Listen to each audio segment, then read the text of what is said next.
So we just finished recording a little sort of flashback to 2009 where I was among the only people, at least on that news channel, who were talking about the fact that home sales were about to rise, and it bared out that home sales did rise.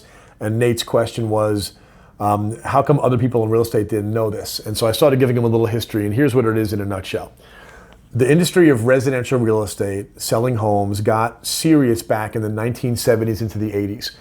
And companies like Century 21, which was the big brand that exploded on the national scene, really the first big national household brand in the real estate business. And their concept was, back then, there was like a little office in town on Main Street that was sold insurance, it sold real estate. The multiple listing service had just started coming about, where now there was actually the ability to sell any number of properties that were being contributed into that MLS by all these other brokers. The industry was being formed. And Century 21 said, hey, you're a real estate agent working for that insurance company, real estate company over there. Why don't you become a franchisee of Century 21, put on your gold jacket, and go out and make something happen? You can be an entrepreneur. And so they appealed to real estate agents to start their own real estate firms. And they exploded on the scene. My mom was one of those real estate agents, and she took on Century 21 Rand back in the 1980s, and that was a juggernaut of a company. Number one real estate company for a couple of decades. A little while later, a company called Remax came along, and Remax's name had nothing to do with consumer. The max was what an agent got paid. At Century 21, you got a 50-50 split. You sold the house, you got half the commission. If you were good, you got 60%, maybe 65%, okay? Remax came along and said, if you're a top agent working for Century 21, why don't you come over here? We'll give you 100% of the commission, the max of the commission, and you'll just pay us $1,000 a month for your desk and your phone and so forth. So Remax had nothing to do with real estate consumers. It had to do with real estate agents. Fast forward, Keller Williams comes along. Keller Williams says, hey, real estate agent, you could be an owner. Why do you need to be paying this broker when you're the one who makes everything happen? So we have committees that run our marketing. We have committees that run our offices. But more importantly, if you come over here, you're going to get a profit share. You're an owner. And if you come over here and you bring agents with you, you're going to get an override on their productivity. So you become kind of like, it was an equity play. So real estate agents being entrepreneurs, Century 21. Real estate agents maxing out their comp plan, Remax. Real estate agents being entrepreneurs again by having profit sharing, Keller Williams.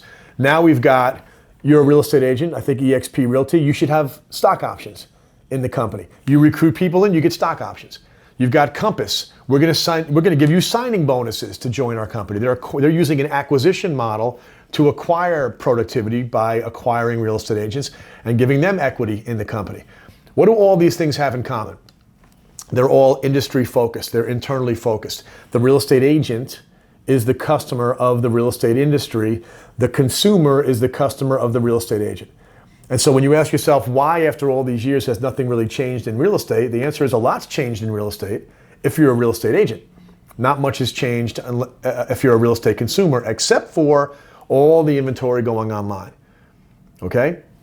So the biggest real estate brand in America right now in real estate is Zillow, not a real estate company. All of a sudden, no, they're starting to do things that are different because they realize that they have captured the hearts and minds of the consumer. So if you went around and asked the next 10 people, give me your favorite brand in real estate, they're going to tell you Zillow. And the reason is Zillow's only concern was ever the consumer. I was at a conference once where Chief Revenue Officer, Greg Schwartz was his name, was up there with senior managers from the other big portals. Trulia was separate at that time from Zillow. Realtor.com was up there and somebody else was up there. And it was a conference of real estate professionals. And Zillow at that time was still kind of getting jabbed a lot for giving things to the consumer that the realtors would prefer they held back, right? When Zillow launched, it was what's your house worth? The Zestimate. Realtors were willing to give you what houses are for sale, but they weren't willing to give you what your house is worth. Zillow said, I don't need your data for that. Public record, I can do it with public record data. What's your house worth? That's what exploded Zillow onto the scene because they gave the one key nugget valuation that the industry was holding back. And they gave and they gave and they gave.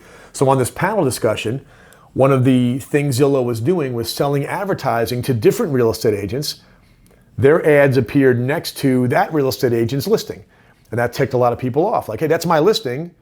but you're selling advertising next to my listing to other buyer agents and they're getting the leads that should be coming to me. Well, the answer is this is free to you. Okay, as an agent, getting exposure on Zillow is free. You want to get those agents out of the way, you pay, they get swept away, right? Agents got pissed off about that. Brokers got pissed off about that.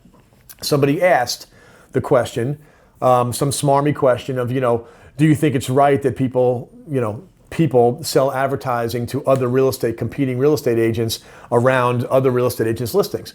And 3 of the 4 panelists were like, I think that's unconscionable. And then Schwartz from Zillow said, look, let me just make it really plain. We generate more leads than all these guys combined. Why? Because we don't care about you as our primary concern. We care about the people that you care about as our primary concern. So if it's okay with you, we'll keep staying consumer focused, because if we stay consumer focused, we ultimately deliver the thing that you, the profession, wants more than anything else, which is whole lots of consumers.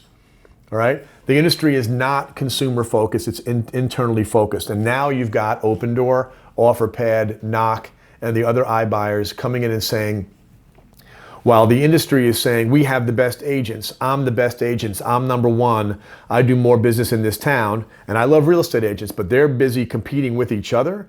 And then over here, there's a whole industry trend that says, you don't even need any of them. Just come directly to us. And wouldn't you know it, they are generating tens of thousands of leads like a day of people that, as much as they love their realtor, and as much as this is the number one realtor in their town, they would just as soon circumvent the entire experience of dealing with any realtors and just trade their house into Opendoor. A little history lesson there on real estate. What is the lesson? Don't lose sight of who your real customer is. Thanks for watching.